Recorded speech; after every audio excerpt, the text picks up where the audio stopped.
Hello दोस्तों, आज अपन बात करेंगे कि आपके लिए टेस्ट सीरीज क्यों इम्पोर्टेंट है। ठीक है। जैसे अपन बहुत सारे लोग हैं ना, इस बात को इग्नोर कर देते हैं और फिर जब लास्ट में जब प्रैक्टिस नहीं कर पाते हैं सारे टेस्ट सीरीज की, तो फिर वो क्या होता है कि लास्ट में जब एग्जाम का रिजल्ट आता है तो फिर उनको लगता है कि यार काश थोड़ा प्रैक्टिस कर लेते तो अच्छा रहता है। तो आपके लिए टेस्ट सीरीज क्यों इंपॉर्टेंट है उसके ऊपर चर्चा करेंगे अपन। ठीक है। देखिए, अगर टेस्ट सीरीज लगाने से ये होता है कि आपका रिविजन हो जाता है। जैसे कभी कभी आपने देखा होगा कि आप आगे का पढ़ते हो और पीछे का भूलते जाते हो।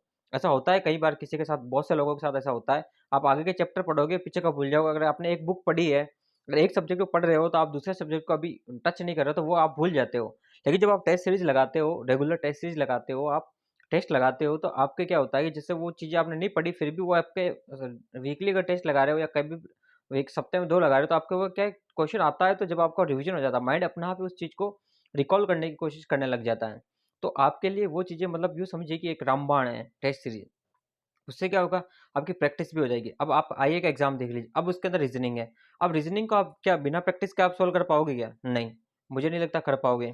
ठीक, चाहे रीजनिंग छोड़ो, आप कोई सा भी सब्जेक्ट उठा लो। ऐसा कोई सब्जेक्ट है जिसके आप बिना प्रैक्टिस के आप उसको कर पाओगे? नहीं कर पाओगे। एक बार में किसी को समझ में नहीं आता है, बहुत बहुत सी बार पढ़ना पड़ता है। अभी देखो, आप जैसे वीडियो डालते हैं, मैं कोई भी वीडियो डालता हूँ उसमें लिखा होता है, बहुत सारे कमेंट्स करते हैं कि सर टेस्ट सीरीज में नंबर बहुत कम आ रहे हैं, इतने ही नंबर आ रहे हैं, इतने ही आ रहे हैं, नहीं बढ़ रहे हैं। तो अभी आपके पास टाइम है बढ़ाने का, तो आप टेस्ट सीरीज लगाना स्टार्ट कर दें। तो आपका क्या होगा कि नंबर बढ़ना स्टार्ट हो जाएंगे। ठीक है। अगर आपने अभी ध्यान नहीं दिया और ऐसे पढ़े, इस सब्जेक्ट को पढ़े, फिर अगले दिन इसको पढ़े, फिर उसको पढ़े, तो जो पढ़ोगे वो तो याद रहेगा, अगला जो छोड़ा वो भूल जाओगे। ये चीज़ें होती, सबके साथ होती है, हमारे साथ हो चुकी है, हमें पता है। तो इसलिए आप इस बात को ध्यान रखें कि आपके लिए टेस्ट सीरीज बहुत ज़्यादा इंपॉर्टेंट है और आपको लगानी चाहिए। अभी आपके पास एग्जाम में टाइम टाइम है आपके पास, अगर आप पढ़ रहे हो, रिविजन कर रहे हो, तो आपको अभी सिर्फ सप्ते में एक टेस्ट लगाओ या सप्ते में 2 टेस्ट लगाओ, आप पे डिपेंड करता है आपकी कैपेबिलिटी के ऊपर, लेकिन आप लगाना स्टार्ट कर दें।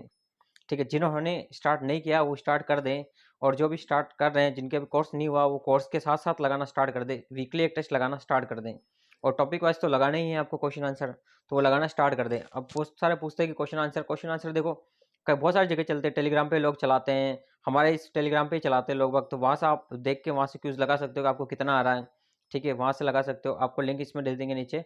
उसके अलावा भी आपको पता है कि टेस्ट बहुत सारे लोग, मतलब टेस्ट सीरीजें भी मिलती है, तो जिसकी अच्छी लगे आपकी उसके ले लो और टेस्ट लगाना स्टार्ट कर दो। जैसे आप फुल लेंथ टेस्ट लगाते हो तो उससे क्या होता है कि सारे सब्जेक्ट कवर हो जाते हैं। ठीक है, टॉपिक वाइज तो अच्छी बात है, आप लगाते हैं तो टॉपिक थोड़ा क्लियर हो जाता है। टॉपिक वाइज लगाने से टॉपिक एकदम क्लियर हो जाता है, और उसके बाद आपको फुल मॉक टेस्ट लगाने जरूरी है। एग्जाम ओरिएंटेड होने चाहिए, ऐसा नहीं है कि आपने लगा दिए, किसी कोचिंग को ले लिया आपने किसी का टेस्ट, लेकिन वो एग्जाम ओरिएंटेड नहीं है तो उसका कोई मतलब नहीं। एग्जाम ओरिएंटेड होना बहुत जरूरी है टेस्ट का। ठीक है, जैसे एग्जाम में क्वेश्चन आ रहे हैं उसी हिसाब से जो पैटर्न एग्जाम का है, कौन सा बोर्ड ले रहा है एग्जाम, वो सब चीज़ें ध्यान होनी चाहिए। जो आप टेस्ट सीरीज जो बना रहा है उसको, इन चीज़ों को, जो जिसकी टेस्ट सीरीज में ये सारी चीज़ें क्वालिटी आपको दिखे ना, वो टेस्ट सीरीज आपको लेनी चाहिए। ठीक है, ऐसा नहीं हो कि आपने, ठीक है, जो पढ़ा रहे कोचिंग है, जो भी बना रहे हैं, आपने टेस्ट सीरीज ले ली, लेकिन उसको ये ध्यान होना चाहिए कि एग्जाम, ये एक बोर्ड है तो किस तरह के क्वेश्चन पूछता है और इसमें किस तरह के क्वेश्चन आ सकते हैं, इसका लेवल क्या होता है, इस एग्जाम का लेवल क्या है, इस एग्जाम में ये बोर्ड किस लेवल के क्वेश्चन रखता है, डालता है। वो सारी चीज़ें पता होनी चाहिए, किस टॉपिक से कितने क्वेश्चन आते हैं हर बार। जैसे प्रीवियस ईयर का एनालिसिस उठा के देखो, देखो सबको देखो, ऐसा तो कोई मतलब फ्यूचर का कोई ज्ञाता नहीं है कि जो उसको फ्यूचर दिख जाए। ठीक है, भविष्य में क्या होने वाला है किसी को नहीं पता होता है, लेकिन सभी लोग प्रीवियस ईयर के एनालिसिस के आधार पर टेस्ट सीरीज बनाते हैं और सब वही एक प्रेडिक्शन करते हैं कि हाँ इस टाइप का आएगा। लेकिन क्या पता, देखो बोर्ड की मंशा कुछ भी हो, अगर वो पैटर्न बदल दे या कुछ ऐसा हो तो देखो पॉसिबिलिटी कम रहती है, बहुत कम, ना के बराबर। लेकिन फिर भी आपको सिलेबस और आपके जो टॉपिक्स है वो क्लियर होने बहुत ज़्यादा ज़रूरी है। ठीक है ना, टेस्ट सीरीज सिर्फ आपकी प्रैक्टिस के लिए होती है। ठीक है, ऐसा नहीं है कि बहुत से लोगों के कम नंबर आते हैं, किसी के ज़्यादा नंबर आते हैं तो वो सोचता है कि नहीं मेरे को आता है तो मैं पास हो जाऊँगा। देखो, ये गलत फहमियाँ और कॉन्फिडेंस कभी मत रखना। एग्ज़ाम में ये होता है, आप यहाँ पे ना, आपके नंबर आ रहे हैं, जैसे 150 का आपके पेपर है, आपने अगर 120 क्वेश्चन सही कर रहे हो यहाँ पे, वहाँ पे एग्ज़ाम में आपसे 100 भी सही हो या नहीं हो, कोई गारंटी नहीं है। इस बात को कभी हमेशा दिमाग में बिठा के रखो, क्योंकि जब एग्ज़ाम का प्रेशर होता है ना, तो वहाँ पे अच्छे अच्छे तुरम खान भी डगमगा जाते हैं, उनके भी पाँव मतलब डगमगाने लग जाते हैं।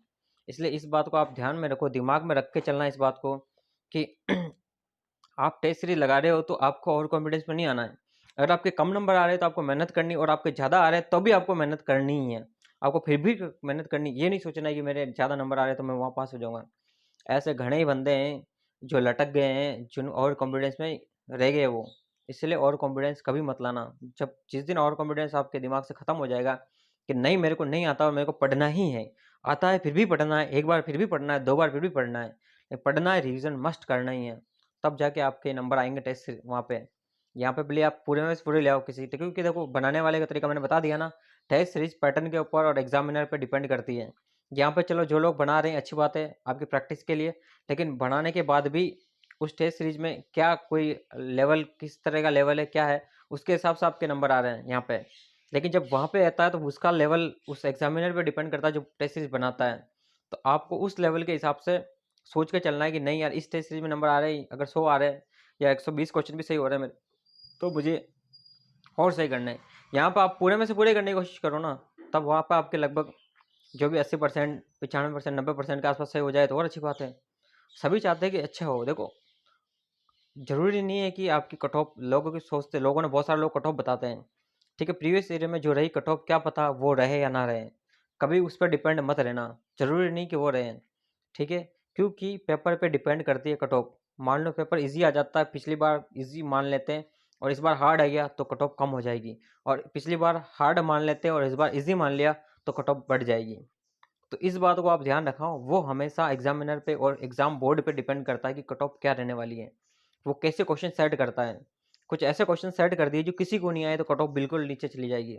तो लोगों के कट ऑफ वीडियो आते हैं, लेकिन उस वीडियो को आप खुद सोच के देखो एक बार कि क्या हर बार पेपर सेम आता है, क्या हर बार वही क्वेश्चन आते हैं, क्या हर बार वही लेवल रहता है, क्या कभी रहता है क्या, खुद से सोचो, खुद से दिमाग लगाना स्टार्ट करो, क्योंकि एक पेपर नहीं, 2 पेपर, 3 पेपर देखो आप और उनका कंपेरिजन करो, क्या हर बार पेपर सेम आ रहा है क्या, नहीं, हर बार पेपर सेम नहीं आता। इसीलिए आपको खुद पे कॉन्फिडेंस रख के तैयारी करनी है और ओवर कॉन्फिडेंस को अवॉइड करना है, तभी आप इस एग्ज़ाम को क्रैक कर पाओगे, ठीक है। जनवरी की डेट है आपकी और बिल्कुल जनवरी में आपका एग्ज़ाम हो जाएंगे, क्योंकि जनवरी से पहले चुनाव के रिजल्ट आ जाएंगे।